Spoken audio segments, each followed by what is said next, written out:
welcome to the SoCal Yearbook Gal Education Series designed to inspire, encourage, support, and make your life easier.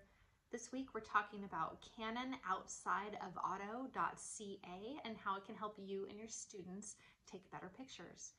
So if you go to that website, you can see right below CanonOutsideOfAuto.ca. The purpose of this website is to show you how to use manual modes on your Canon DSLRs.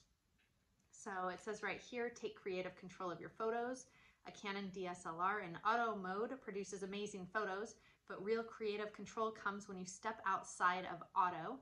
Learn the basic elements of exposure and how simple adjustments create beautiful photo effects. The thing I love the most about this website is that it allows you to play with the different settings and see how it will change what your photo turns out like in real time. So let's go ahead and click on this first button right here. It says Learn, Get Started. It says see how exposure settings can change a photo. And it says basic manual settings for cool visual effects. So you can see right here that it kind of walks you through. It says that with the f2.8, this is what it looks like, going all the way up to an f22. And then you can go through here. It says that there's more background blur if you're down lower versus more area in sharp focus. So if you want the main subject to be in perfect focus, but then you want everybody behind it or the background to be blurred, you're going to have your aperture closer to f2.8. And you can see what that looks like with the airplane in full focus over here and then everything behind it blurred out. Or as you increase the aperture, you have aperture at f22, then you have more area in sharp focus right there. So it says the subject, foreground, and background are sharp, perfect for landscape shots. Because in a landscape shot, you're not going to want one tree to be in focus and everything else to be blurred out unless that's really your intent. If it's like a Christmas tree all decorated in a forest, then I can see that you'd want that. But aside from that, this is where you would want the aperture to be higher over here.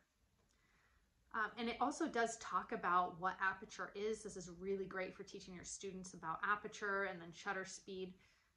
But it says what aperture is, what it does. Down here it's talking about shutter speed and how it can stop the motion. So you can see right here that if your shutter speed is 1/250th of a second, that you can kind of see this movement right here in the propeller. So for 1 second, you're going to see the movement, and then all the way up to 1/4000th, and then you can see that it's freezing the action. So even though this is spinning right here, it looks like it's not. So and then ISO, what ISO is, and then for more available light, less available light, and then also right here, I love this, the exposure meter. So sanity check your settings. So underexposed, good exposure, and overexposed. You really do want to be right here in the center area. Sometimes you'll see portraits or wedding photography where they'll overexpose it just a little bit to give it almost like a filtered look. Really rarely will you want your picture to be underexposed. Some of the stuff you can fix in Photoshop. If it's completely blown out like this overexposed picture, it's going to be really hard to get back that information in Photoshop. Underexposed, sometimes you can brighten this up a little bit, but it's really important to make sure that you have your settings right so that you don't get pictures that are super, super dark. Next step, if we go back out, I want to show you play. So you can this is the part that I was talking about earlier, and this is where you can actually adjust your aperture and your shutter speed and your ISO to see what it will actually look like right here in this picture. So this is if you're set on manual mode, or if you're on TV, which is shutter priority, or AV, which is aperture priority. You can see what each of these different settings will do. This is a really great practice piece for your students. So that when they actually do get out into the real world and they're taking pictures of football, maybe they'll be on shutter priority, or if they're doing portraits, maybe they'll be on aperture priority, but at least they'll have some practice here before they go out there into the real world and have to try and figure it out when they're actually at a game. And then you can take the pictures and send them down here too.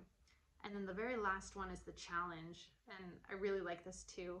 So you can, it says, put your photography skills to the test. Do you think you're up to the challenge? Show off your photography know-how by testing your ability on 6 different image scenarios. So I'll show you what that looks like. It says, get a good exposure. And it says, capture 6 photo effects in this timed photo capture challenge. Need help? Click target picture to see the effect you're going for, but it'll cost you 10 seconds.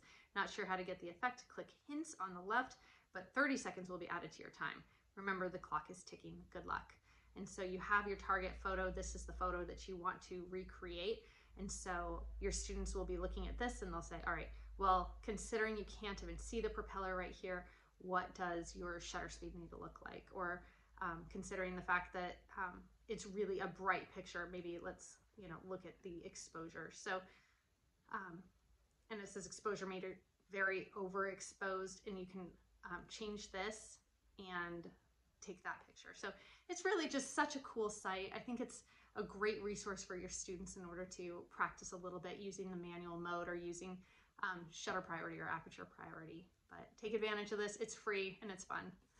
Good luck, take care, and take great pictures.